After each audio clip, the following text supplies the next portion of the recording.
তুমি? বেশি কথা বলার সময় নেই, যা বলছি মন দিয়ে শোনো। পার্বতী, সোম একটা নরপিশাচ। বিয়ের দিনও আমায় যেভাবে মেরেছে, আমার পালিয়ে যাওয়া ছাড়ার কোনো উপায় ছিল না। না হলে আমার জীবন নিয়ে টানাটানি হতো। আমার বাবা মা প্রচন্ড ভয় পেয়ে গেছিল, তাই আমায় পালাতে হয়েছে। বাড়ি ফেরার চেষ্টা করেও আমি পারছি না, কারণ আমার বাড়ির উপর 24 ঘন্টা লোক নজর রেখে চলেছে। আমি জানি এই কাজটা সোমই করাচ্ছে। পার্বতী, প্লিজ আমায় তুমি ভুল বুঝো না। নিজেকে বাঁচানোর জন্য আমায় এই পথ নিতে হয়েছে। তবে খুব শিগগিরই আমি ফিরে আসবো তোমার কাছে। এই নম্বরে আমায় ফোন করলে সুইচ অফ পাবে, তাই তুমি আমাকে এই নম্বরে আর ফোন করো না। শোনো আমার কথাটা শোনো, ফোনটা কেটো না। তুমি কোথায় আছো এখন? শোনো, হ্যালো, কোথায় আছো তুমি এখন কোথায় রয়েছো? কোথা থেকে ফোন করছো? হ্যালো।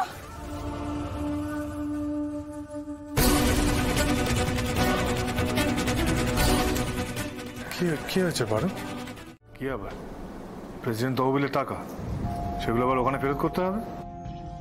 হয় আমাদের টাকাটা খুঁজে বার করতে হবে, না হলে কি নিজের পকেট থেকে দিবি? প্রয়োজন হলে তাই দিতে হবে সুবুদ্ধি। আর আমি জানি ও সে দায়ে এড়াবে না। ও আমার ছেলে, ওর শরীরে আমার রক্ত বইছে।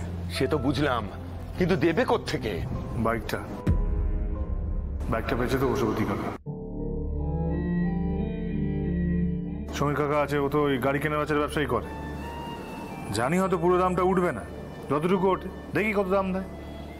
সমীরের কথা বললি মনে পড়লো, জানিস এই আজকে না সমীরকে দেখলাম, ওই শহর থেকে ফিরছিল। কোথাও খুব একটা মার খেয়েছে, এই লেংড়ে চলছিল। বেশ হয়েছে, মহা বদমাস লোক, ওর মার খাই উচিত। সে ঠিক আছে, কিন্তু ওটা বড় কথা নয়। কথাটা হলো এক রাতের মধ্যে ওকে মারলোটাকে। দেখ, এই ভুবনপুরের সবাই জানে যে রায় সাহেবের হাত আছে ওর মাথায়। এই গ্রামে ও মার খাবে আর মুখ বুঝে সহ্য করে নেবে, ব্যাপারটা কিরকম একটু অবাস্তব না?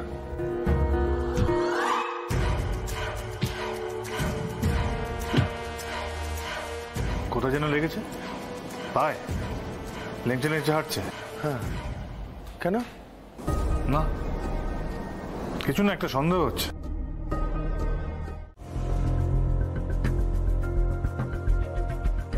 পারো, কোথায় যাচ্ছ? আমার একটু কাজ আছে, আমি আসছি। আরে দাঁড়াও, তো রাত হয়ে গেছে, তুমি কোথায় যাচ্ছ বলো না, আমি তোমার সঙ্গে যাচ্ছি। সোম, তুমি যেমন এই ভুবনপুরে বড় হয়েছো, আমিও এখানেই বড় হয়েছি। তোমাকে পাহারা দিয়ে সব জায়গায় নিয়ে যাওয়ার কোনো দরকার নেই। আচ্ছা পারো,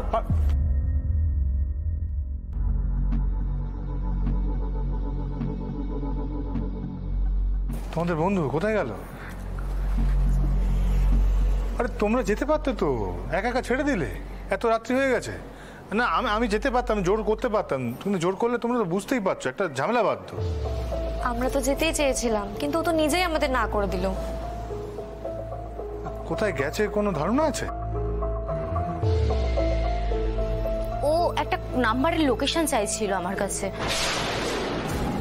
তো আমার দাদাকে বলে আমি ওকে সেটা জোগাড় করে দিই, এন্ড দেন ও বললো ও সেখানেই যাবে। ফোন নাম্বারের লোকেশন? তার মানে যে নম্বরটা থেকে ওর ফোন এসেছিল? না, ব্যাপারটা ঠিক ভালো লাগছে না। বাড়িতে চোর ঢুকলো, তারপর হঠাৎ করে এই ফোন। কি কোনো ক্ষতি করতে চাইছে না তো? আমি একটু বেরোচ্ছি।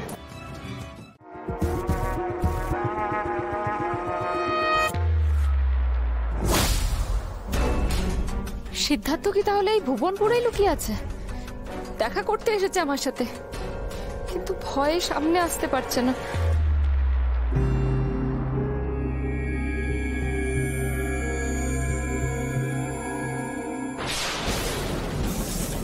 এ কি তুমি?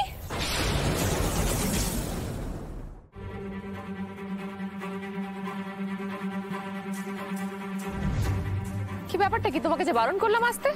না আসলে এত রাত হয়ে গেছিল তো, সেজন্য তুমি একা একা বেরিয়ে। বাচ্চা মেয়ে নই সোম, আর এখন পুজোর সময় রাস্তায় যথেষ্ট লোক আছে। আসলে সত্যি কথাটা বলো না, তুমি আসলে নজরদারি করতে এসেছো তাই না? নজরদারি? বুঝতে পারছো না? বুঝতে পারছো না কিসের কথা বলছি? করো না তুমি নজরদারি? আরে আমি কারোর উপর নজরদারি রাখবো পারো? শোনো সোম, তুমি না এই ভালো মানুষই করে থাকার নাটকটা না একটু বন্ধ করো। আমি সত্যি আর নিতে পারছি না।